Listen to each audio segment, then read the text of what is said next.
Hey guys, Andy Tran here with InnerBark Outdoors, and today I'm going to be taking you through a tour of Tops Knives USA.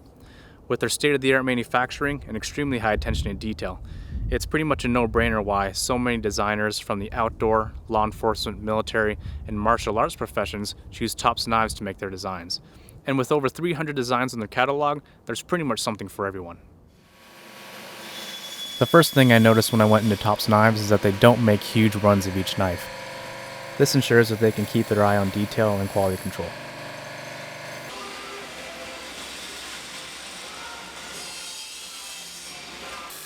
The factory is run by Leo, who is a shop manager, and Mike Fuller, who is the CEO.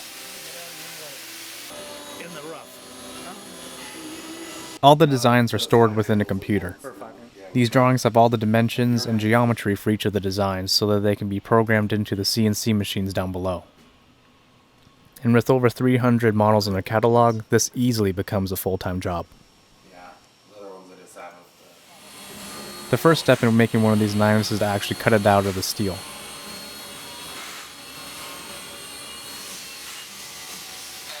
The particular knife being cut out right now is a Tahoma field knife.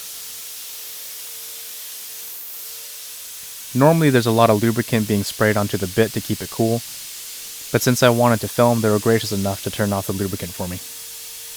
I could watch this stuff for hours.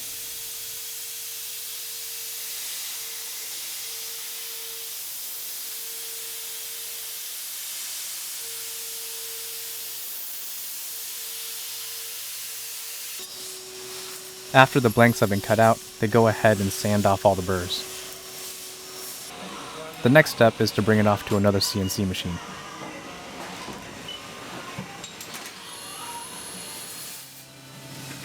As you can see, with the coolant running, you can't really see much.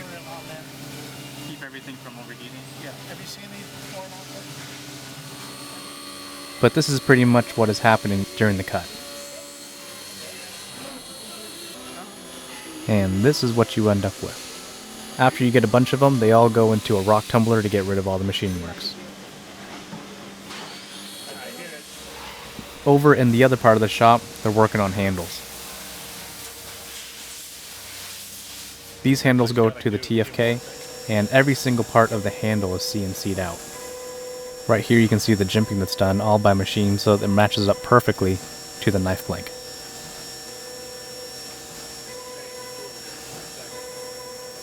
And all the contours and beveling are done here too.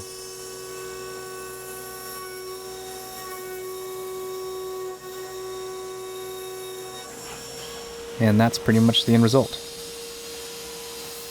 The next step is to bring it to a guy named Benny. Benny's a pretty cool dude, and he does all of the rough sanding of the handles. Take that shiny stuff off. That way when they oil it just turns. Chances are, if you've ever bought a Tops knife, the handle has been shaped by Benny. Because he's been at this for so long, he actually works a lot faster than any machine could, so I guess you could call that job security.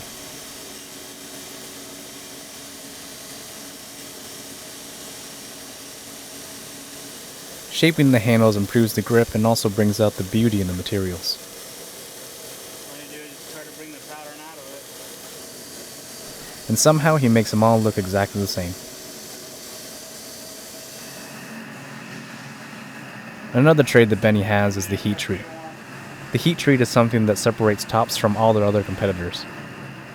Not only are they hand done, but they're all each individually differentially tempered. After all the experience that he's had, he doesn't need any sort of instrument to tell him when the steel is just the right temperature. What he's doing here is running the edge underneath the flame. This will make sure that the edge is a lot hotter than the spine, which makes it harder when he quenches it. The differential heat treat is what makes Tops knives so strong.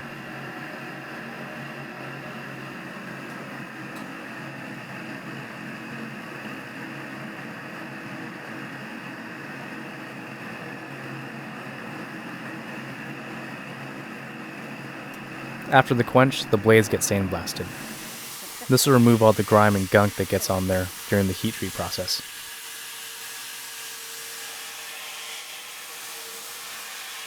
And you can see the temper line a lot better too when you blast this off.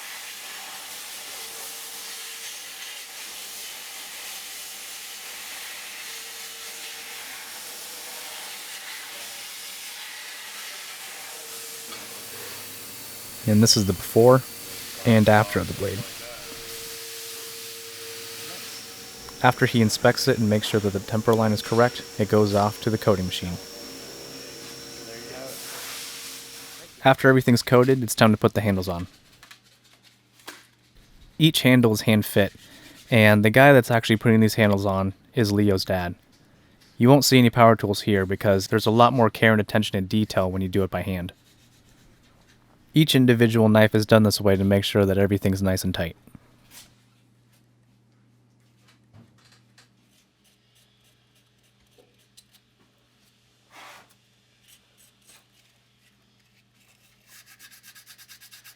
Some knives need a little bit extra attention and will be hand sanded.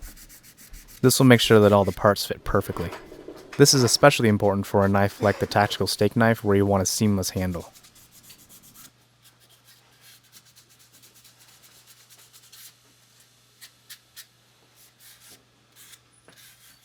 We have to get them there before 3:30 or something. All the knives that feature a paracord wrap are done by Leo's wife.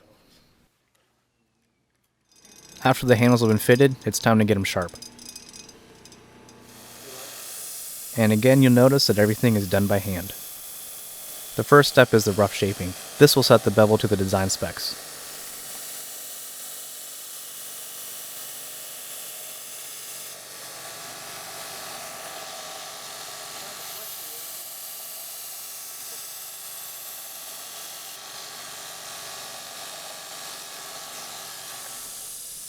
Next, it goes off to a buffing wheel. This is where it really starts to get sharp.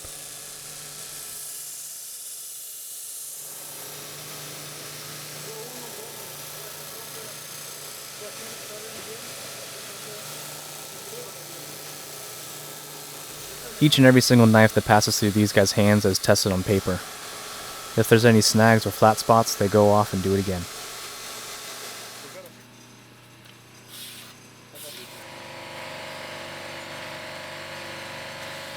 Over in another part of the factory, they make the Kydex sheaths in-house. They are all heated and pressed individually.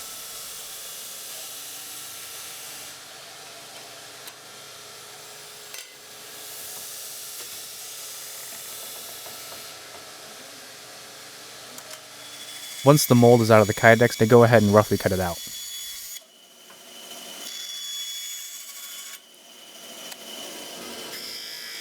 Then they'll bring it over to the grinding wheel and get its final shape.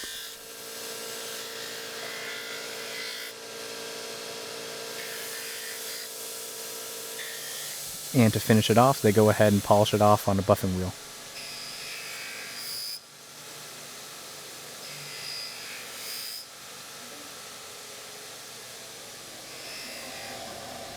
And over here we have Big Steve. Big Steve will make the perfect fit on every single Kydex sheath because each individual sheath is a little bit loose.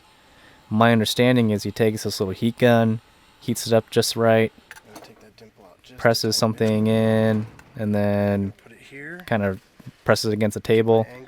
I think he's waving his hands for magic, and boom, you have a nice snug fit for a Kydex sheath. That is how it's done. I feel like And this will happen to every single Kydex sheath.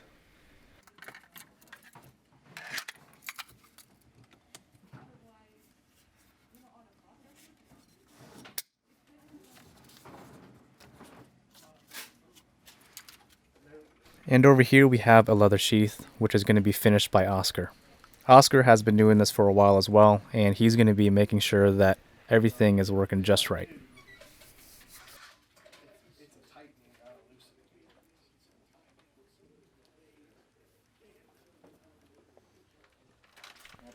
And last but not least, we have Craig, who is going to be doing all the shipping and packaging. So that is the factory tour of Tops Knives. If you guys have any comments or questions, please message me directly or comment down below. If you guys enjoyed the video, please like, share, and subscribe, and also check out my Facebook page and other social media. It really helps me know these are the kind of videos you want to see, and also you guys are the ones that make this channel grow. But as always, take care out there. Bye. Zip also likes to go fishing and hunting. One of the things that I like about the breed is that they're very intuitive. Zip will actually stay close to my side so he doesn't spook animals or scare fish.